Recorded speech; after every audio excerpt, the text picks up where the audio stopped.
YouTube, what's going on? Kyle with ePoolSupply. Today we are back on another quick fix for Hayward's DV5000 suction side pool cleaner. Today we are going to show you how to install or swap out your deflector ring that comes stock, or if you're buying a new one.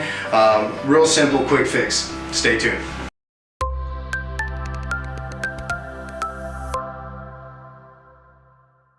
Alright, and we're back. So again, today we're going to go over Hayward's DV5000 suction side pool cleaner, and we are going to install this deflector wheel. So this is meant to be installed right here on the top before you have any hoses. So if you already have hoses plugged in, if your old one broke and fell apart, make sure you do your due diligence and try to get it off as gently as you can, because it actually grabs the teeth here at the top of the cleaner. So, and this is right where your hose plugs in. So if you don't want to crack this piece, otherwise you're gonna end up replacing a lot more on the cleaner. So be gentle. If the old one broke off, grab a pair of needle nose pliers. It's literally just like a flex grip on the ridges here. So you're just gonna kind of peel it off and just take it off gently to where you can slide it off or rip it off, whichever way that it broke on you. So today we're going to install a new one without the hose, so it's actually a little bit easier. So if you do have a hose, just pull the hose off and just hold this piece of the cleaner in your hand. So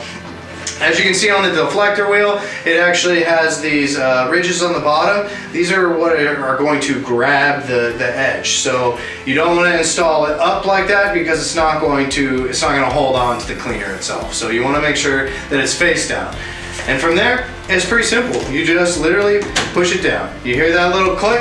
It can actually spin freely and it won't come off the cleaner now. So this is gonna stop your cleaner from getting stuck in corners, maybe by your stairs, whatever it may be. It just helps keep a good little orb around your cleaner so that nothing actually can stop its functionality. So real simple quick fix. Again, you're going to want to make sure that the teeth go all the way down here towards the swivel on the bottom, and then from here all you do is grab your hose, plug it back in, toss it in, and let it do its job. So today we went over how to install a new deflector wheel on your Hayward DV5000 suction side pool cleaner. Again, I'm Kyle with ePoolSupply. Make sure you hit that like and subscribe. We'll see you soon. Hey everyone, thanks for watching. Subscribe today if you haven't subscribed. Check out the links below. We got a lot more content coming your way. Thank you.